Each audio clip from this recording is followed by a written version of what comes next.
Hello दोस्तों, orbital chemistry classes में आपका बहुत बहुत स्वागत है। मैं प्रीतेश मौर्य। चलिए आज हम लोग यहाँ पर देखने वाले हैं D and F block element के एग्जाम्पलर के जो भी प्रॉब्लम है, ठीक है, उसको हम लोग एक एक करके देखते हैं। एग्जाम्पलर का जो पहला क्वेश्चन है उसको मैं यहाँ पर बता रहा हूँ। यहाँ पर मैंने लिखा है, कहा गया electronic configuration of transition element x. कोई ट्रांजिशन एलिमेंट जो एक्स है इन +3 ऑक्सीडेशन स्टेट इज आर्गन के साथ यहाँ पर 3d5 लिखा गया।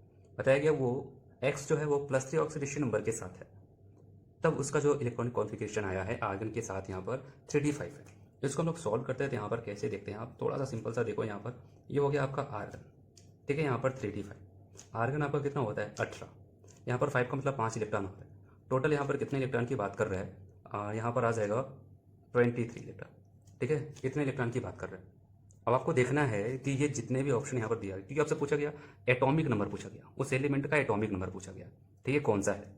तो आपको क्या करना है, जितने भी यहाँ पर एटॉमिक नंबर दिया गया है 25, 26, 27, 24, ठीक है, आपको क्या करना है, सबसे तीन तीन इलेक्ट्रॉन निकाल दो, क्योंकि वहाँ पर +3 ऑक्सीडेशन नंबर आता है, तब उसके बाद ये इलेक्ट्रॉनिक कॉन्फ़िगरेशन आता है। तो +3 मतलब 3 इलेक्ट्रॉन निकालने के बाद किसके पास 23 इलेक्ट्रॉन बचते हैं, वही आपका ऑप्शन हो जाएगा। और जैसे आप बी वाले ऑप्शन में आते हैं, यहाँ पर 26 है, ठीक है, आपको पता है 26 से जब यहाँ से 3 इलेक्ट्रॉन निकलेगा तो कितना हो जाएगा, यहाँ पर 23 होगा। और ये 23 इलेक्ट्रॉनिक कॉन्फ़िगरेशन किसका हो जाएगा, आप बताओगे इस एक्स वाले का। तो इसका मतलब आपका कौन सा ऑप्शन सही होगा, बी वाला 26, ठीक है।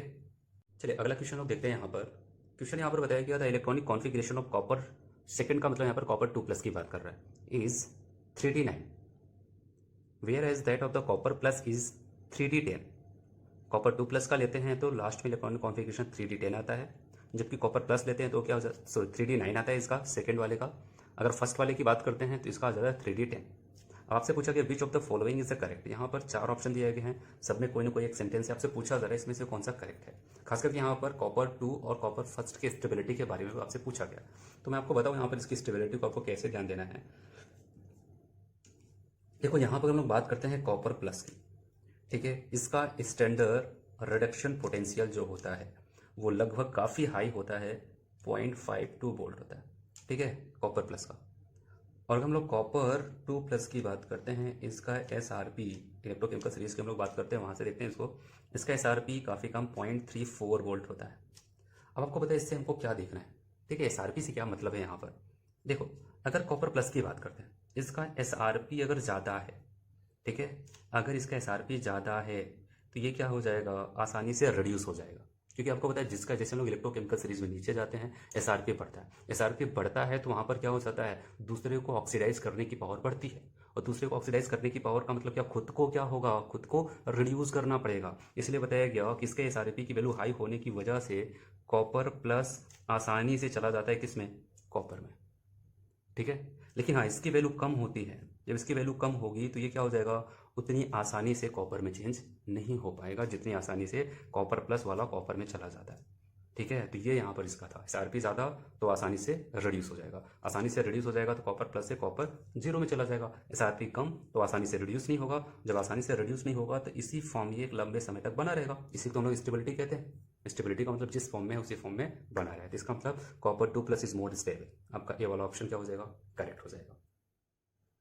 चलिए तीसरा क्वेश्चन हम लोग यहाँ पर देखते हैं। यहाँ पर बताया गया metallic radii of some transition elements are given below, which of these elements will have highest density.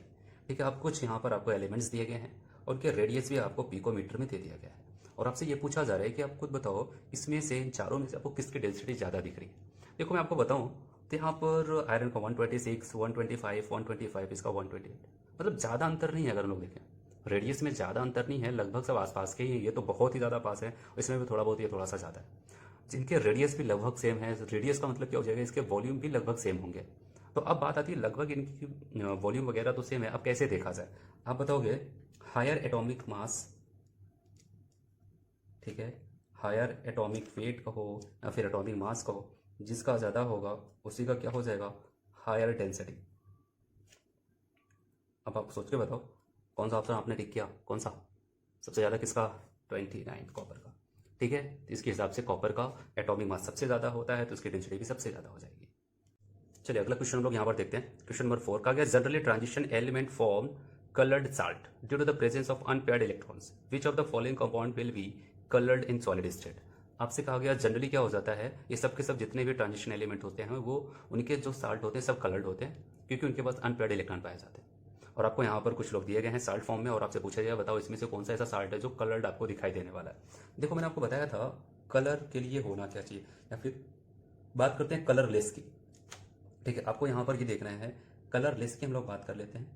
Colourless के लिए मैंने आपको पढ़ाया था, वहाँ पर कॉन्फ़िगरेशन क्या होना चाहिए, D0 और D10। अगर ऐसा कॉन्फ़िगरेशन आपको मिलता है वो क्या हो जाएंगे, कलरलेस हो जाएंगे। इसके अलावा और कोई भी कॉन्फ़िगरेशन आपको मिलता है वो सब के सब क्या हो जाएंगे, कलर्ड हो जाएगा। ठीक है, तो हम लोग यहाँ पर देखते हैं। सबसे पहले आपको यहाँ पर ए वाले में देखना है। आप देखो Ag का ऑक्सीडेशन नंबर कितना निकल के आएगा, SO4 2- 1 Ag के ऊपर आ जाएगा Ag+। और आपको पता है कॉपर फैमिली का मेंबर है, कॉपर सिल्वर गोल्ड से कॉपर प्लस के ऊपर क्या आता था वहाँ पर, आप बताओगे, वहाँ यहाँ पर आ जाएगा 4D10, ये कॉन्फ़िगरेशन आ जाएगा। अगर हम लोग बी वाले के पास चलते हैं, कॉपर यहाँ पर 2+ आ जाएगा, और कॉपर 2+ क्योंकि ऑक्सीडेशन नंबर कितना आएगा 2+, की वजह से 2- यहाँ पर 2+, और 2+ में क्या आ जाएगा 3D9 आ जाएगा। ठीक है, अगर सी वाले में चलते हैं Zn 2+ आएगा, ऑक्सीडेशन नंबर आपको निकालना ही पड़ेगा।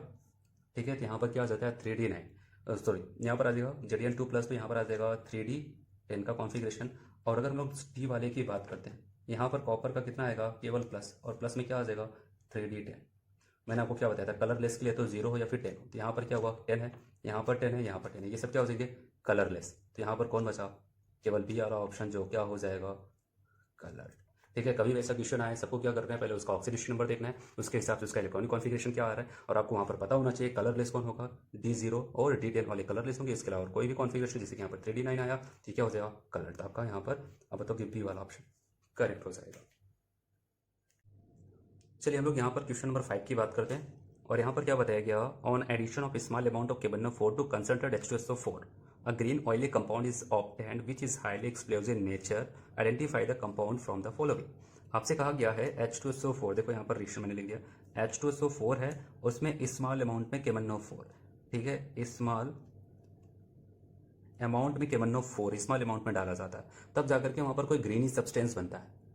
ठीक है, तो आपको वही देखना वो ग्रीनी सब्सटेंस कौन होगा, तो आपको पता होना चाहिए यहाँ पर ग्रीन सब्सटेंस कौन बनने वाला है, Mn2O7 बनेगा। ठीक है, यही ग्रीन सब्सटेंस होता है, तो ये हो जाएगा यहाँ पर करेक्ट। लेकिन एक चीज़ हो सकता है आपको डाउट में हो, अगर KBnO4, ठीक है ये लेते हैं, ठीक है इसका एसिडिक मीडियम लेते हैं, एसिडिक, ठीक है इसका अगर हम लोग यहाँ पर एसिडिक KBnO4 लेते हैं, एसिडिक मतलब इसकी मात्रा ज़्यादा है, उसमें थोड़ा बहुत हम लोग क्या करते हैं वहाँ पर H2SO4 मिला देते हैं। ठीक है, उसमें थोड़ा बहुत H2SO4 की थोड़ी बहुत मात्रा जिससे कि एसिडिक हो जाए। ठीक है, तो उस कंडीशन में आपको पता है वहाँ पर क्या बनता था K2SO4, और साथ ही साथ वहाँ पर MnSO4 और वाटर बनता था।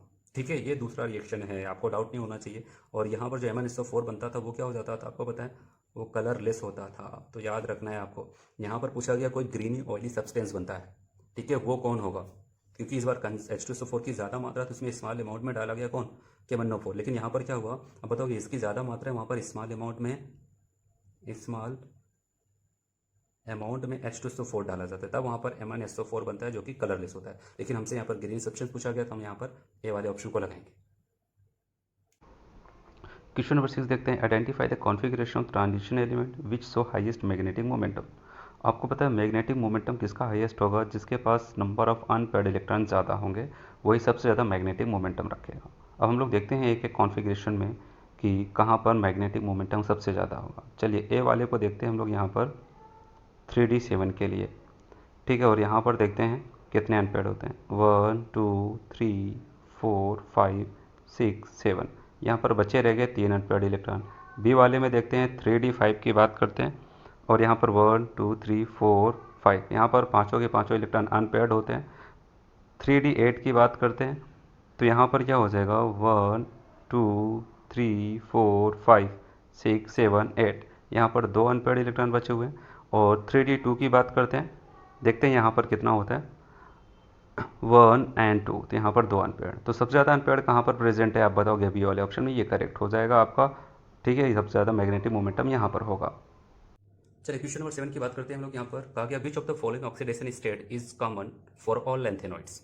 बताओ कौन सा होगा, बताओ कौन सा बताया था मैंने, +3 ऑक्सीडेशन नंबर सब में कॉमन होता है, लेंथेनॉइड्स में +3 ऑक्सीडेशन नंबर कॉमन होता है।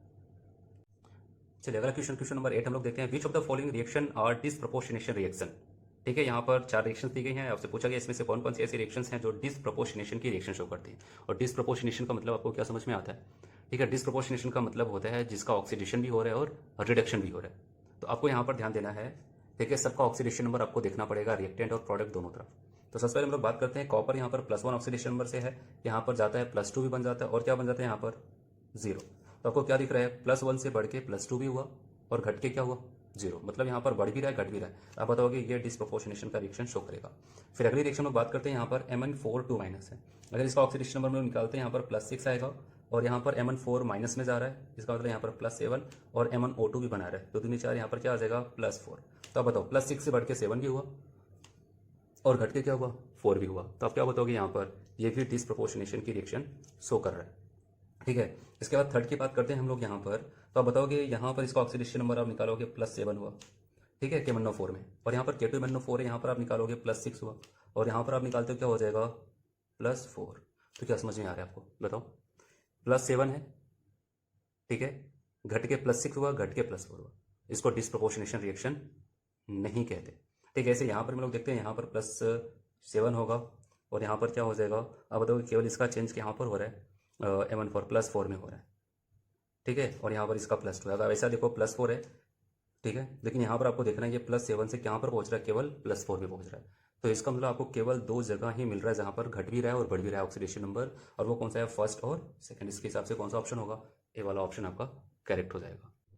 चलिए क्वेश्चन नंबर 9 हम लोग देखते हैं। यहाँ पर बताया क्या, when KMnO4 solution is added to oxalic acid the decolorization is shown in the beginning but become instantaneously after some times because इस क्वेश्चन में कहा गया है जब KMnO4 सोल्यूशन में हम लोग क्या करते हैं, ऑक्सैलिक एसिड को ऐड कर देते हैं, तो शुरू में उसका डीकलराइजेशन जो होता है थोड़ा सा स्लोली चलता है, ठीक है, लेकिन क्या हो जाता है थोड़ी ही देर बाद क्या हो जाता है, बहुत ही तेज से क्या हो जाता है, इंस्टेंटेनियसली क्या हो जाता है, वो कलरलेस हो जाता है। ऐसा क्यों होता है आपसे पूछा जा रहा है। देखो आपको क्या करना है, यहाँ पर इसका रीजन बताना है क्यों हो रहा है, ठीक है। ऐसा तो आपको यहाँ पर option A CO2 is formed as a product बनता है, ये लाइन सही है, लेकिन यहाँ पर आपसे पूछा ऐसा क्यों हो रहा है कि थोड़ी देर बाद बहुत ही एक कलर पूरा वो डिकलराइज हो जाता है, तो ये इसका रीजन नहीं है। हाँ, ऑक्सैलिक एसिड से रिएक्शन कराई जाती है, कार्बन डाइऑक्साइड बनता है, फिर भी और ऑप्शन रिएक्शन इज एक्सोथर्मिक, ठीक है, ये भी एक्सप्लेन नहीं कर रहा है। MnO4 is catalyse the reaction, नहीं, MnO4 कैटेलाइज नहीं करता है। यहाँ पर कौन कैटेलाइज करता है, Mn2+ act as a auto catalyst.